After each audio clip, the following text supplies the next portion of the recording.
ఈ బిజినెస్ ఏదైనా మీ ఊర్లో ప్రమోషన్ చేయాలంటే అది సుమన్ టీవీతోనే సాధ్యం. ఇప్పుడే సంప్రదించండి.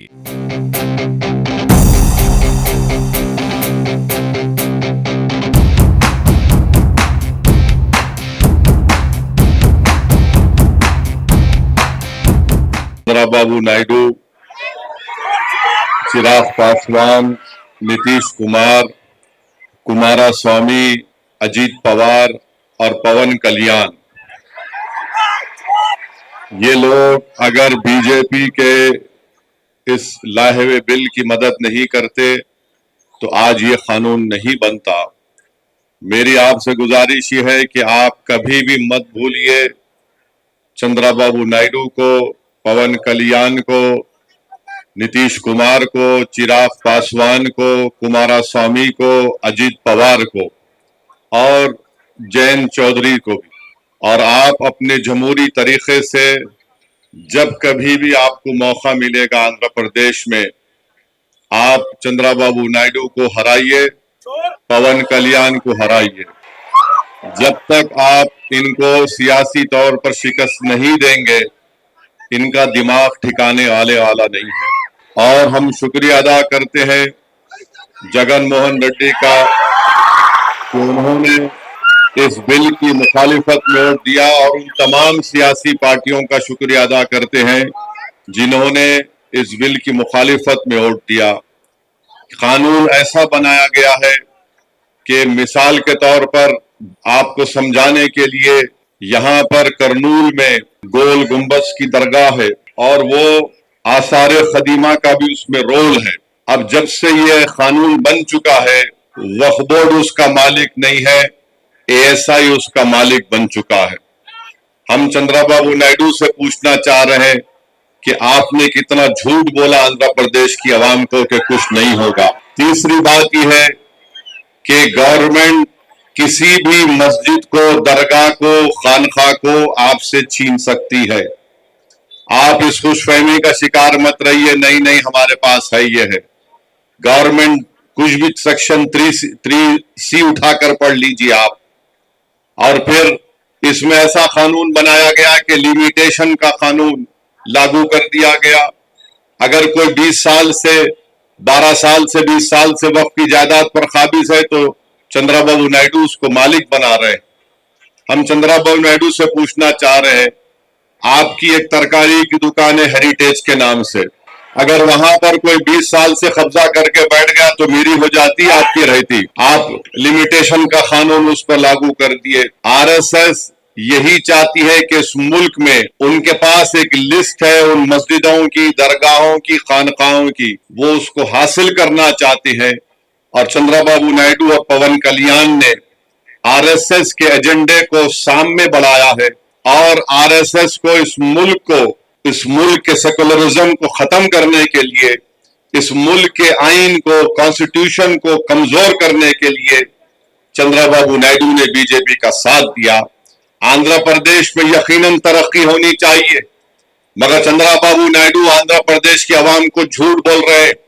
मैं अमरावती के लिए कर रहा हूं। चंद्रबाबू नायडू अमरावती के लिए नहीं कर रहे हैं, सिर्फ अपने खानदान और दोस्तों के लिए आंध्र प्रदेश की बलीद लगा दिए दिल्ली में। कोई अमरावती का काम क्या हो रहा है बताओ आप।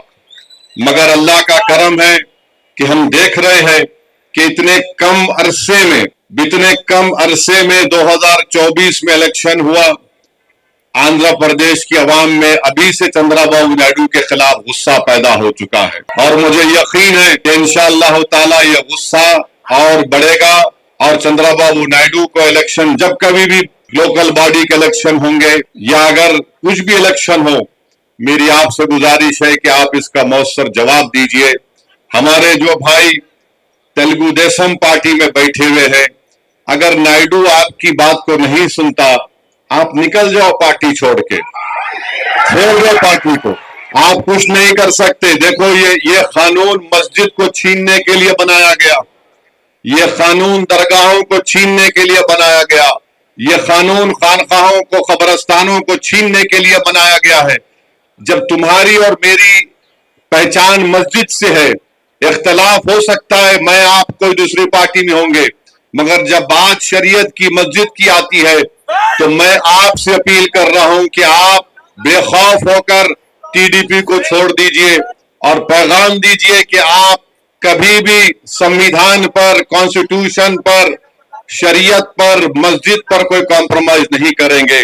मेरे भाई, मैं आपको बता रहा हूं कि चंद्रबाबू नायडू की तायद से क्या हो रहा है। मुजफ्फरनगर में यात्रा शुरू होती है, वहां पर संघ परिवार के लोग चले गए एक दुकान पर, जाकर कहा कि तुम्हारे पास नाम क्या है। उसने कहा नाम से क्या मतलब। उसका आधार कार्ड पूछे, आधार कार्ड नहीं था। उससे कहा कि तुम्हारी दुकान का नाम ये क्यों है। उसने कहा मैं, मेरी मर्जी है।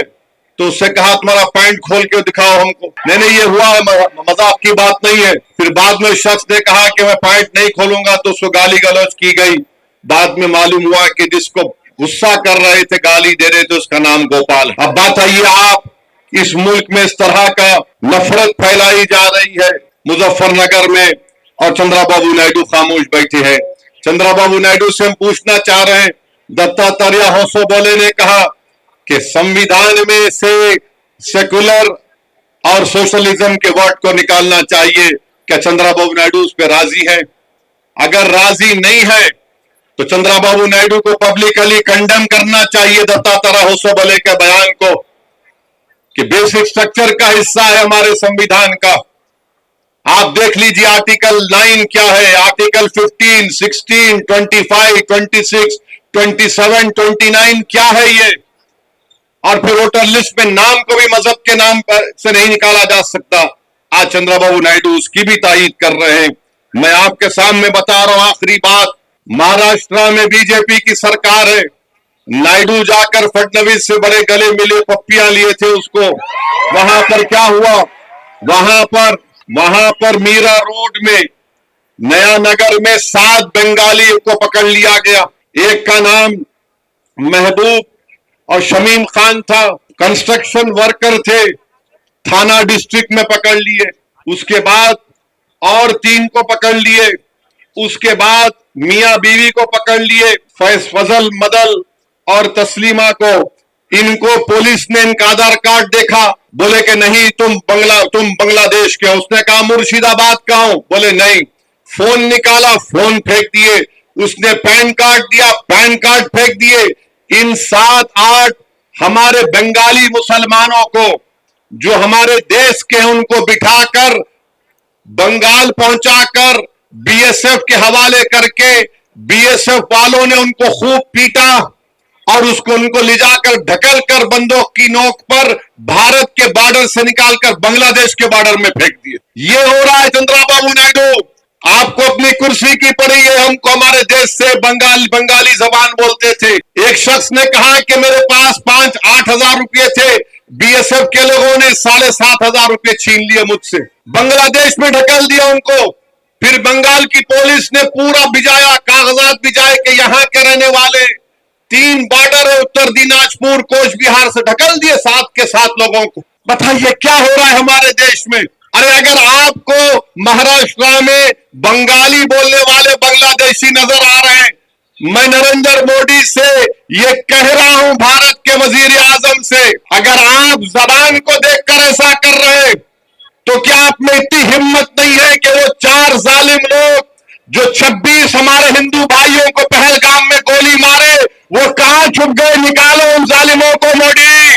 आप सिर्फ बंगाली जबान बोल रहे हैं। उनका एयरपोर्ट पे, पूना एयरपोर्ट पे उनका आधार कार्ड फाड़ दिए। बेचारे का 25,000 का स्मार्टफोन रख लिया हजरत पुलिस। आप बताइए क्या हो रहा है हमारे देश में। बहरहाल क्योंकि वक्त हो चुका है, मेरी आपसे गुजारिश है कि आप तमाम लोग मिलकर तेलुगु देशम को सबक सिखाएंगे, नहीं सिखाएंगे आप पवन कल्याण को बताएंगे कि सुपरस्टार आप है। अब बहुत हो गया ये ड्रामाबाजी, एक्टिंग। तुम संविधान को धोखा दिए।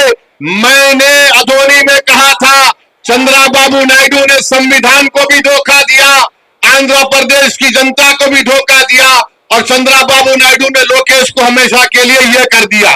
आप जानते हैं ना इस बात को। तो मेरी आपसे अपील है कि मुत्तहिद रहिए और दुआ करते रहिए फलस्तीनियों के लिए, जो आज उनको हजारों की तादाद में वहां पर मार दिया गया।